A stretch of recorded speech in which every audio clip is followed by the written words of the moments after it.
ముందుగా ప్యానెల్ ఉన్న వాళ్ళందరికీ కూడా నమస్కారం.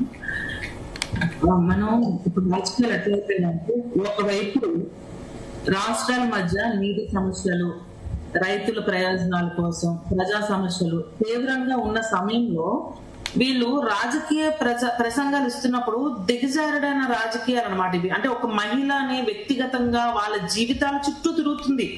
అంత అవసరం ఏముంది?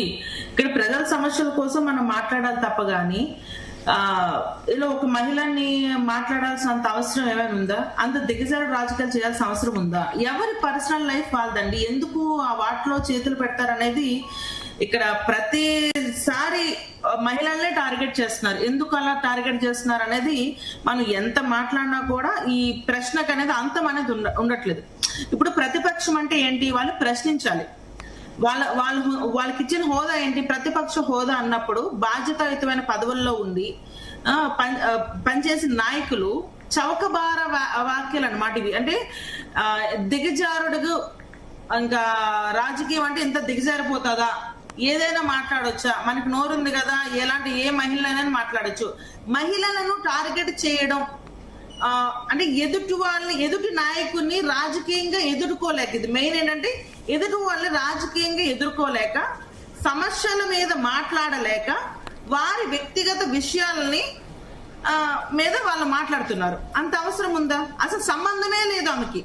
సంబంధం లేని ఆమెకి వేదిక పైన ఇట్లాంటి అసభ్యకరంగా మాట్లాడడం, సినీ రంగంలో గాని సమాజంలో గాని, ఇంకా ఈ రంగం ఆ రంగం అనకండి, రాజకీయంలో ఎట్లా అయిపోయిందంటే ఇప్పుడు ప్రతిసారి కూడా ఏదేనంటే వాళ్ళ బ్యాక్ ఎండ్ ఎవరు, ఆ అమ్మాయి ఎవరు, ఈమె ఎవరు, ఆమె ఎవరు, ఇదే నడుస్తుంది తప్ప గాని ఒక ప్రజలకి మనం ఏం చేయాలి అనే దాని మీద ఈ రోజు అసెంబ్లీలో మాట్లాడుకోవట్లేదు, ఎక్కడ కూడా సభల్లో కూడా మాట్లాడుకోవట్లేదు పెద్దగా. సో ఇట్లాంటి ఉన్నప్పుడు వీళ్ళందరూ కూడా ఏం చేస్తున్నారంటే, ఈయన ప్రసంగిస్తుంటే వినోదం చూస్తున్నారు. అదొక ఎంటర్టైన్మెంట్ షో లాగా వినోదం చూస్తున్నారు. ఇంకా ఆయన దగ్గర ఉన్న నాయకులు కూడా ఇట్లాంటి మాటలే మాట్లాడతారు.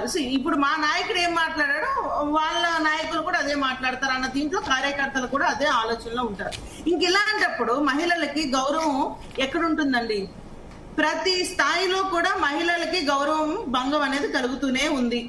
ఇంకా వీళ్ళు అధికార పక్షమైనా ప్రతిపక్షమైనా చట్ట ప్రకారం చర్యలు తీసుకోవాలి ఖచ్చితంగా. ఒక్కసారి ఇలాంటి వాళ్ళ మీద యాక్షన్ తీసుకుంటే ఖచ్చితంగా నెక్స్ట్ టైం వేరే వాళ్ళు అట్లా మహిళల మీద మాట్లాడాలి అంటే ఒక భయం అనేది ఏర్పడుతుంది. కానీ ఈ రోజు ఆ భయం ఏర్పడాలి అంటే ఖచ్చితంగా మనకున్న సెక్షన్స్ లో, మనకున్న చట్టాల్లో, మహిళలకు సంబంధించిన చట్టాల్లో మనం ఖచ్చితంగా వాడాల్సిన అవసరం ఉంది. అరెస్ట్ చేయాలి. ప్లస్ అదే కాకుండా ఇట్లాంటి మాటలు ఒక మహిళ గురించి మాట్లాడినందుకు ఖచ్చితంగా క్షమాపణ అనేది చెప్పాలండి. చెప్పి దానికంటే మినిమం ఇంత అనేది ఒక ఏంటి లైక్ మినిమం పెనలైజ్డ్ అమౌంట్ అనేది పెడతారు, అది కూడా ఆయనకి పెట్టాల్సిన అవసరం ఉంది. ప్లస్ వాళ్ళు ఏ విధంగా వీళ్ళు సెక్షన్ వైజ్ గా తీసుకొని అతను ఆల్రెడీ అరెస్ట్ చేశారు, మళ్ళీ వదిలేస్తారు, ఇది పెద్ద విషయం కాదు.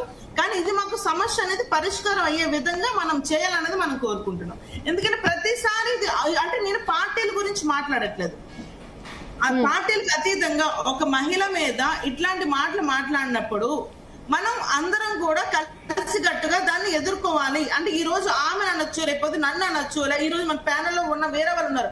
ఇలా ఒక్కొక్కరు ఎవరిని పడితే వాళ్ళు మాట్లాడడానికి నువ్వు ఈ రాజకీయం చేస్తున్నావా? ప్రజా సమస్యల మీద పోరాడు, నేను ఎవడో వద్దనట్లేదు. కాకపోతే ఆ అవసరం లేని వ్యక్తి కోసం వాళ్ళ పర్సనల్ లైఫ్ ని తీయాల్సిన అవసరం ఏముంది? అంటే ఒక మహిళ మీద ఇంత దారుణంగా నువ్వు మాట్లాడాల్సిన అవసరం ఏముంది అన్నది ఇక్కడ మా క్వశ్చన్.